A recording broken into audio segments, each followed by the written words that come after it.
Coucou tout le monde. Aujourd'hui on se retrouve pour ce joli snood pour fillette, pour petite fille. Voilà, je vous montre. Ça c'est le dos, le derrière. Et ça c'est le devant.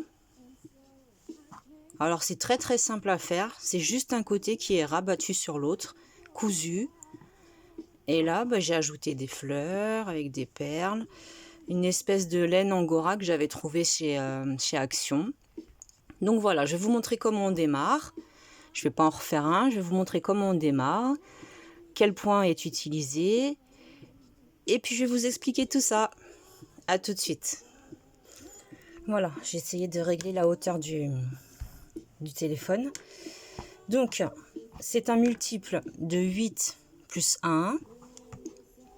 Vous avez vu comme il est beau? Super beau point. C'est très épais, alors j'ai doublé la laine. Pour l'exemple, j'ai monté 17 mailles chaînettes. Donc vous montez votre multiple de 8 plus 1 et on commence en faisant 2 mailles en l'air.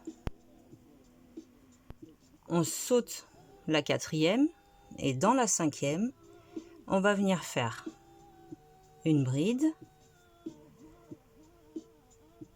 2 mailles de séparation et au même endroit, une seconde bride. Donc là, c'est un crochet 3,5, je ne sais pas si je vous l'ai dit. Parce que comme j'ai doublé la laine, elle est un peu fine, celle-ci. Voilà. Ensuite, vous sautez 2 mailles, 1, 2. Dans la troisième, vous refaites exactement la même chose. C'est-à-dire une bride, 2 mailles de séparation. Et au même endroit, une seconde bride. Vous sautez 2 mailles, dans la troisième, on reproduit exactement le même motif. Une bride, 2 mailles de séparation, une deuxième bride. Vous allez faire ça jusqu'au bout de votre chaînette et arrivé à la fin, vous allez sauter une maille et faire une bride dans la dernière maille. Et on se retrouve. Vous voyez, là j'ai fait mon dernier motif, il me reste 2 mailles. Donc je saute la suivante et dans la dernière, je viens faire une bride. On a commencé avec une bride et on a sauté une maille, donc on fait exactement pareil. Voilà, ensuite vous tournez, et là ça va être vraiment simple et répétitif. 3 mailles en l'air. Et dans chaque motif, vous allez venir faire une bride, 2 mailles de séparation, et une bride. Motif suivant, exactement la même chose, une bride, 2 mailles de séparation, au même endroit, une seconde bride. Vous faites ça tout le long, vous montez, jusqu'à obtenir une longueur suffisante pour la taille de votre petite fille ou de votre petit garçon. Vous pouvez faire pour un garçon aussi, sauf que bon, bien sûr, vous changez les couleurs, vous ne mettez pas des fleurs. Enfin bref, vous m'avez comprise. Ici, ça sera l'encolure. Alors, il faut savoir que avant que je fasse la bordure avec cette laine angora, c'était très extensible. Mais vu que j'ai fait une maille serrée sur chaque maille pour faire toute la bordure, donc forcément, ça m'a rétréci l'encolure. Vous voyez? Je vais vous montrer un exemple pour vous montrer comment on va faire la couture. Alors là, c'est une écharpe tout à fait normale que j'ai pas terminée, mais je voulais vous montrer. Alors, ce que vous faites, donc vous faites la hauteur que vous voulez. Bon là, bien sûr, elle est 10 fois trop grande pour faire un snood. Alors je vais la replier sur elle-même, juste pour vous montrer comment on va faire pour coudre. En fait, là c'est la fin de l'écharpe, et là on va dire que c'est la fin du snood, pardon. Donc vous venez coudre cette partie sur cette partie de façon à former un V en fait. Et vous voyez, là nous avons l'encolure.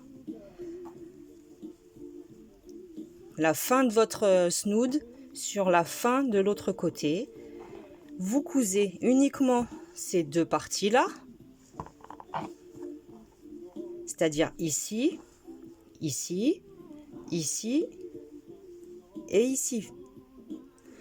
Après, vous pouvez ajouter des fleurs, des boutons, tout ce que vous voulez. Vous pouvez décorer comme vous voulez. Je vais vous montrer quand même le petit tutoriel pour les fleurs. Les fleurs que j'ai faites ici.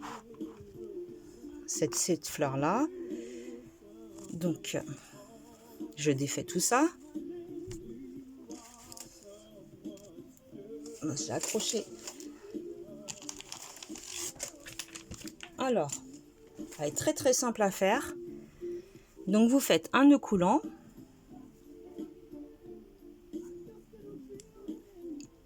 Vous faites 5 mailles en l'air. 2, 3, 4, 5. Vous venez unir à la première en faisant une maille coulée.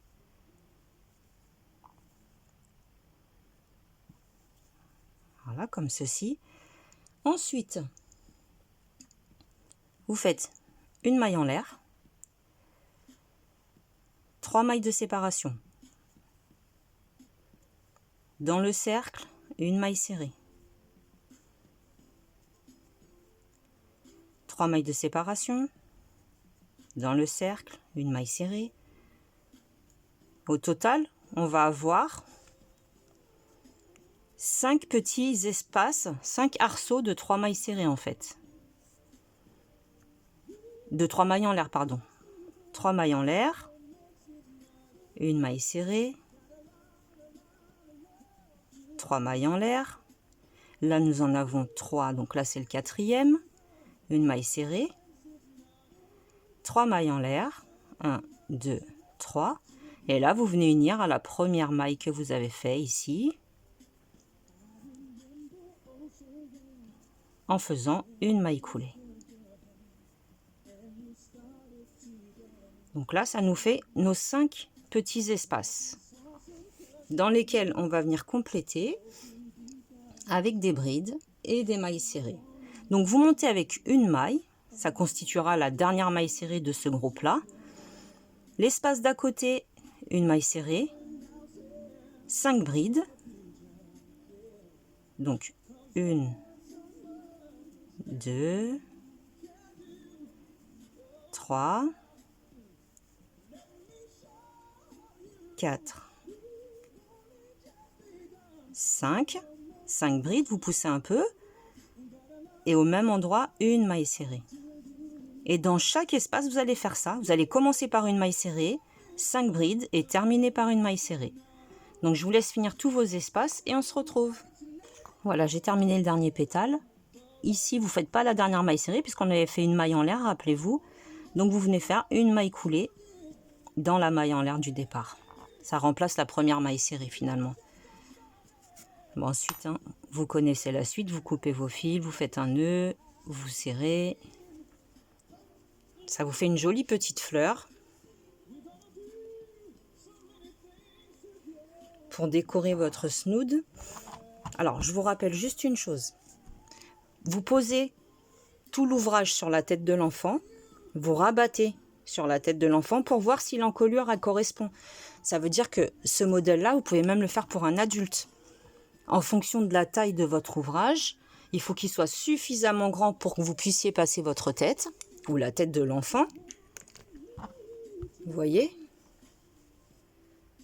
Et après, vous faites votre couture tranquillement.